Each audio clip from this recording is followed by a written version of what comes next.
Baik, Assalamualaikum warahmatullahi wabarakatuh. Selamat malam. Pertama-tama kami ucapkan terima kasih kepada pembimbing kami, Pak Listiono dan Pak David, untuk mata kuliah Ilmu Kebudayaan untuk Prodi S2 Linguistik UNER.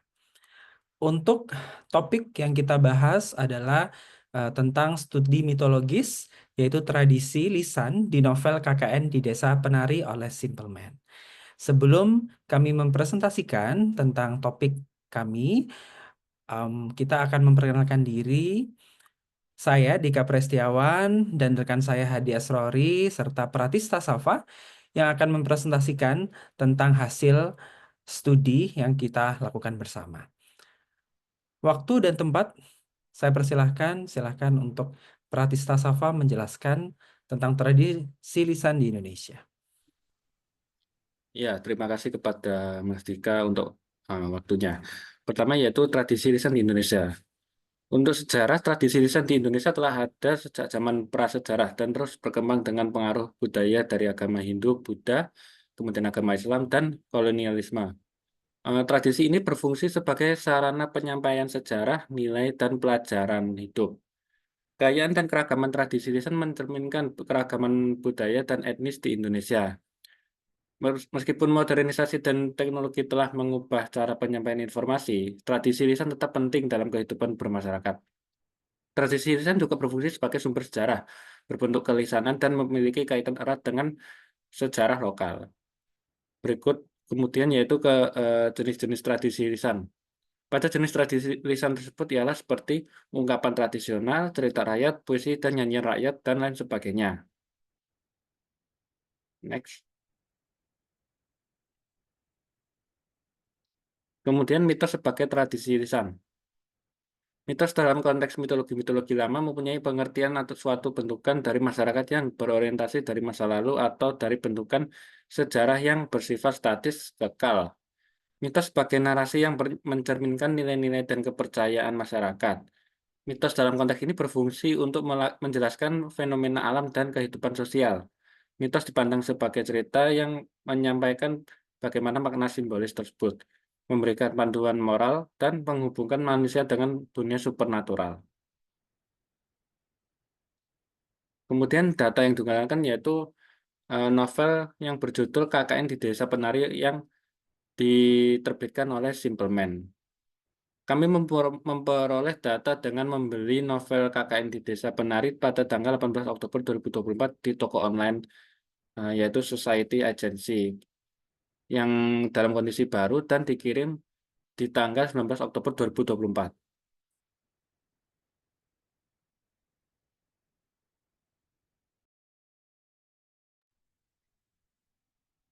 Baik, selamat malam. Saya izin melanjutkan lagi penjelasan dari Mas Prasafa. Kali ini saya membahas dan mengulik terkait data daripada novel yang kita beli, di mana kita mengangkat tentang novel di KKN Desa Penari oleh si Pleman. Nah, judulnya ini mencakup bagaimana kepercayaan terhadap hal-hal gaib, interaksi budaya modern dan tradisional, serta bagaimana akibat dan dampak dari melanggar norma dan mitos lokal tersebut. Nah, pengarang ini sendiri sesuai dengan judul di atas, yakni Simpleman, di mana KKN Desa Penari ini mengisahkan kelompok mahasiswa yang menjalani kuliah kerja nyata atau KKN di Desa Penari. Nah, sebuah desa terpencil yang di mana mengalami peristiwa mistis yang terkait dengan mitos dan kepercayaan setempat. Jadi genre atau daripada KKN ini adalah horor dan fiksi. KKN ini juga berfokus pada perjuangan mereka untuk menyelesaikan tugas di tengah situasi yang mencekam. Selanjutnya,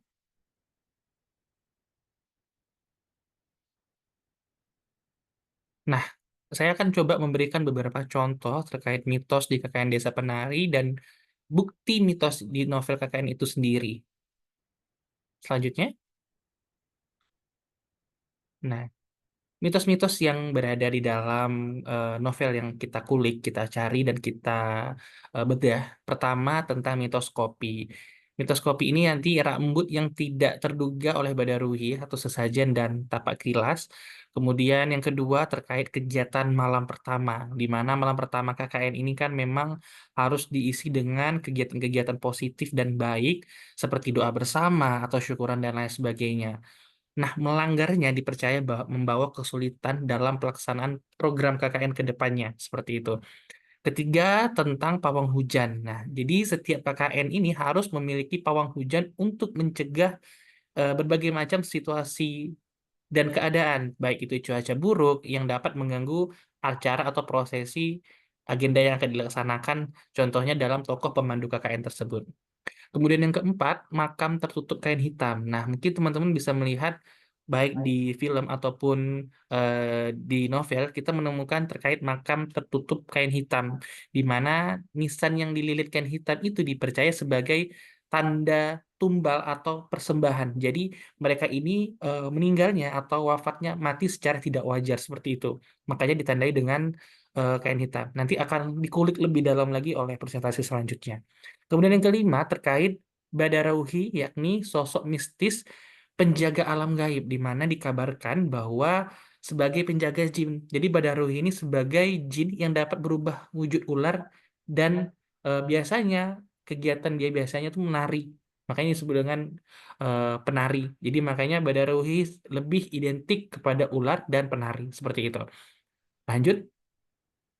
Nah, di sini kita mencoba untuk menghubungkan nih teori-teori dari kejadian-kejadian KKN tersebut. Karena mungkin teman-teman sudah banyak yang mengetahui terkait KKN Desa Penari, dan sebenarnya antara film dengan buku yang kita baca itu memiliki beberapa perbedaan yang mungkin teman-teman belum tahu, dan nanti akan dikulik lebih dalam lagi oleh presentasi kita selanjutnya. Cuman di sini saya akan menjelaskan sedikit atau memaparkan dari teori mitologi dari Roland Barthes. Jadi Roland Barthes ini yang kita tahu adalah pengemuka atau mungkin ahli dalam semiotika, yakni ilmu tanda. Nah, Roland Barthes ini menjabarkan lagi nih, mengklasifikasi lagi ada 5 seperti kode hermeneutik, kode konotatif, kode simbolik, kemudian proaretik atau tindakan, kemudian genomik atau culture atau kultural. Nah, saya akan menjelaskan lagi selanjutnya. Dari jabaran tadi, saya mencoba untuk memberikan artian bahwa pertama, Bartes ini atau Bart yang sering kita dengar, di Jurnal Fitriah mengutip tahun 2016, semiologi adalah teori yang mempelajari makna melalui 2 konsep utama, denotasi dan konotasi. Denotasi adalah makna literal dari tanda sendiri, sementara konotasi adalah makna kedua yang muncul dari gabungan penanda atau kesan indriawi. Dan petanda itu adalah konsep mental. Bartes ini juga mengidentifikasi 5 kode utama dalam narasi, sesuai yang saya paparkan tadi, namun di sini akan memberikan secara definisinya. Kode hermeneutik ini berdefinisi bahwa berkaitan dengan teka-teki atau misteri yang bermunculan, yang dimana harapan pembaca itu untuk menemukan kebenarannya. Kedua, kode konotatif menggunakan isyarat atau petunjuk untuk menimbulkan makna tambahan. Kemudian yang ketiga, kode simbolik, pengelompokan tanda yang berulang secara teratur seperti antitesis hidup atau mati, seperti itu. Nah, nanti setelah ini teman-teman mungkin masih bingung nih apa yang dimaksud dengan yang saya sampaikan. Tapi nanti detailnya dalam novel ini akan dikulik lebih oleh presentasi selanjutnya. Lanjut yang keempat, yakni kode proaretik, yakni berhubungan dengan tindakan dan dampaknya dalam teks tersebut.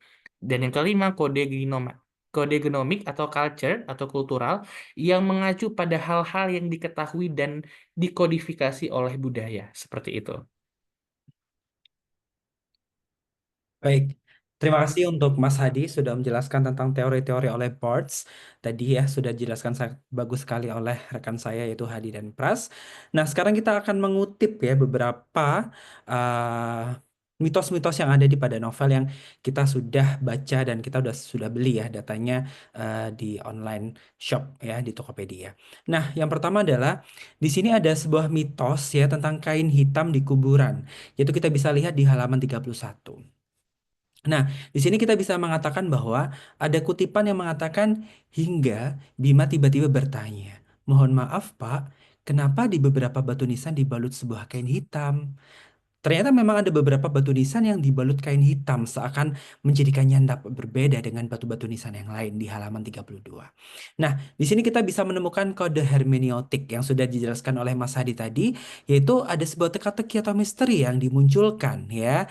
Nah, di situ untuk menemukan sebuah kebenaran. Di sini juga ada mitos tentang sebuah sesajen di halaman 39. Ketika Widya memperhatikan dengan seksama, ia baru menyadari sumber aroma itu berasal dari sebuah sesajen. Nah, kita bisa menemukan yaitu kode kultural di sini ya, yaitu hal-hal yang sudah diketahui dan dikodifikasi oleh sebuah budaya. Nah, yang menarik lagi kita menemukan sebuah mitos tentang sebuah kopi.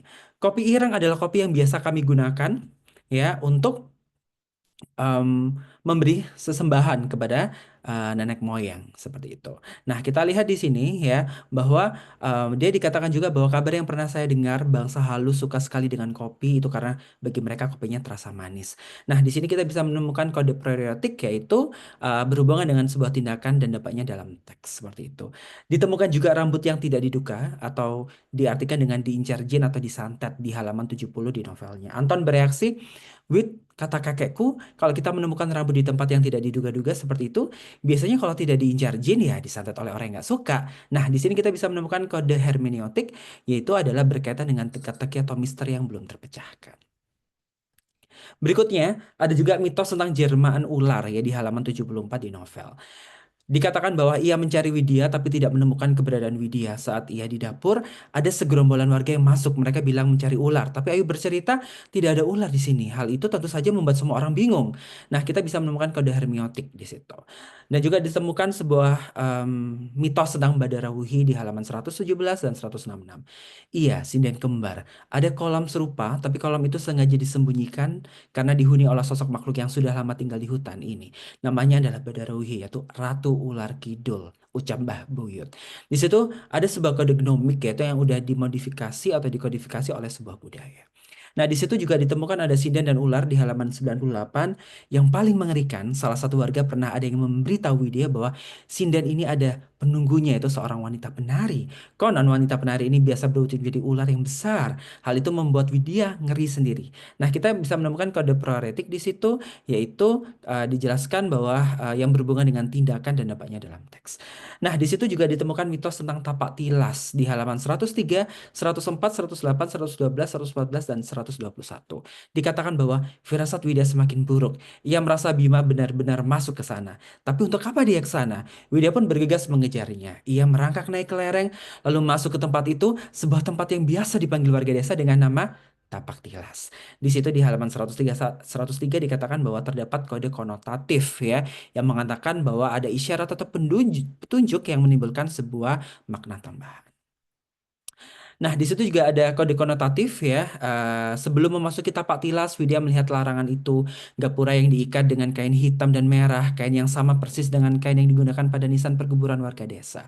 Namun, tiba-tiba terdengar suara kendang yang dimainkan, membuat Widya terkejut dan lantas melihat ke sana ke sini. Tempat yang sebelumnya sepi itu menjadi tempat yang sangat ramai dipenuhi oleh makhluk yang tidak dikenali oleh Widya. Di situ juga ditemukan kode hermeneutik di halaman 108. Ada juga teks yang mengatakan bahwa, "Nak, ini mau menjelang malam loh. Kamu sudah hilang seharian penuh dan kami saja baru mencari kamu kemana-mana. Baru saja kami menemukanmu di bawah tapak tilas. Apa yang kamu lakukan di sana, Nak? Bukankah tempat itu terlarang? Pak Prabu belum beritahumu." Bu sendiri terdengar sangat cemas. Ditemukan di halaman 112, kita bisa menemukan kode proret. Nah, di sini kita akan menghubungkan dengan teori yang sudah dijelaskan oleh Pak David dan Pak Lis. Di situ kita menemukan ada teori hiperrealitas oleh Buldirat melalui sebuah toko Badarahui. Nah, teori hiperrealitas seperti yang sudah dijelaskan oleh Pak David dan Pak Lis bahwa Buldirat memandang bahwa masyarakat modern telah melebihi realitas ya menjadi dunia di mana sebuah representasi lebih penting daripada realitas itu sendiri. Nah, dikatakan bahwa contoh fenomena ini adalah bagaimana media sosial menciptakan versi hiperreal dari toko Badarawuhi seringkali lebih nyata dari kenyataan itu sendiri. Dalam hal ini, masyarakat banyak menilai secara berlebih-lebihan atau hiperrealitas tadi. Mereka menilai Badarawuhi ini adalah sosok yang ya sangat cantik dan sempurna.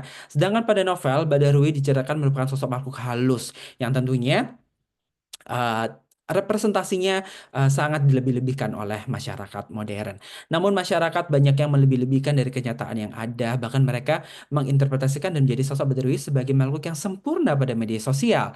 Kita bisa lihat juga representasi Badarwi di film, representasi Badarwi di dunia-dunia sosial media, di Instagram yang sangat sempurna. Padahal sekali lagi Badarwi digambarkan di novel itu adalah sebuah setan seperti itu. Hal ini menunjukkan bahwa Badarwi dilebih-lebihkan oleh masyarakat yang tidak sesuai dengan cerita yang sebenarnya. Nah, di sini masyarakat berhasil untuk membuat sebuah hiperrealitas yang kita bisa lihat itu adalah representasi yang melebih-lebihkan daripada yang nyata dari sosok atau representasi Badarwi sendiri. Baik, ini adalah referensi yang kita temukan di beberapa jurnal-jurnal dan sumber-sumber yang kita sudah temukan. Terima kasih untuk kesempatannya Pak Lis, Tiona, dan Pak David. Kami Dika Prestiawan, Pratista, dan Hadi Asrori memohon maaf jika ada kesalahan kata dan ada beberapa materi yang kurang dari kami yang sudah sampaikan. Saya ucapkan terima kasih banyak. Wassalamualaikum warahmatullahi wabarakatuh.